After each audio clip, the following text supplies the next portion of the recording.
Hello friends, आज जसं मी तुम्हाला म्हटलं की आज आपण मॅडमचं नॅनोप्लास्टिया ट्रीटमेंट करणार आहोत.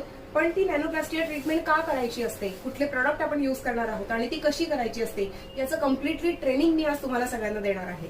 सगळ्यात आधी तर आपण आपल्या मॅडमचं जे हेअर आहेत तर ते आपण क्लेरिफाईंग शॅम्पूने वॉश करून घेतलेले आहेत.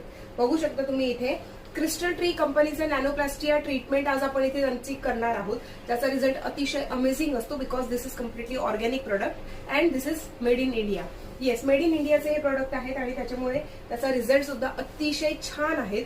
त्याचा रिझल्ट मी याच्या आधी पण बघितलं होतं आणि म्हणूनच आता कंपनीसोबत आपलं टायअप झालेलं आहे आणि म्हणूनच मॉन्सूनची आपली ही जी धमाकेदार ऑफर आहे ती ऑफर आज आपण सगळ्यांसाठी लॉन्च करत आहोत. ती म्हणजे 3999 मध्ये तुमची कितीही मोठी लेंथ असू द्या, कितीही मोठा व्हॉल्यूम असू द्या, तुम्हाला ही नॅनोप्लास्टिया ट्रीटमेंट करून मिळणार आहे. सगळ्यात आधी तर आपण 2 टाइम्स, आता त्यांचे वर्जिन हेअर होते म्हणून 2 टाइम्स आपण त्यांचा क्लेरिफाईंग शॅम्पूने वॉश करून घेतलेला आहे. क्लेरिफाईंग शॅम्पूच का यूज करायचा, त्याच्या मागचं रिझन असं आहे की जेणेकरून आपल्या हेअरचे जे पोर्स असतात ते पोर्स ओपन झाल्यानंतर आपण खूप चांगल्या पद्धतीने नॅनोप्लास्टिया प्रोटीनचं आपण जे कोटिंग आहे ते आपण आपल्या क्लायंटला देऊ शकतो, जेणेकरून त्यांना जी येणारा जो रिझल्ट असेल तो अशी अतिशय सॉफ्ट, शायनी आणि एकदम मस्त बाउन्सी असा लुक त्यांना मिळणार आहे. आणि म्हणूनच आज आपण त्यांची ही ट्रीटमेंट पुढे कंटिन्यू करणार आहोत. Let's stay tune.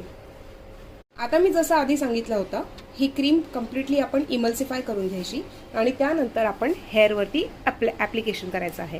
ऍप्लिकेशन करताना सुद्धा रूट्सपासनं 2 इंचेस डिस्टन्स ठेवायचा, पण ज्यावेळेस इमल्सिफाय करतो त्यावेळेला मात्र ही संपूर्ण क्रीम रूट्सपर्यंत घेऊन जायची आहे, जेणेकरून आपल्या रूट्सला सुद्धा कम्प्लिटली प्रोटीन ऍप्लिकेशन होऊ शकतं आणि हेअरला प्रॉपरली त्या क्रीमचं पेनिट्रेशन मिळतं. सो अभी 15 मिनट्स कंप्लीट हो गए हैं. सो हम लोग संजना मैम का वॉश करने के लिए लेंगे. अमेजिंग, कैसा लग रहा है ma'am? Super ma'am, nice look. मुझे एक्चुअली ऐसा ही लुक मतलब चाहिए था. Okay, thank you crystal tree and thank you मालसा. Nice look. Thank you so much ma'am.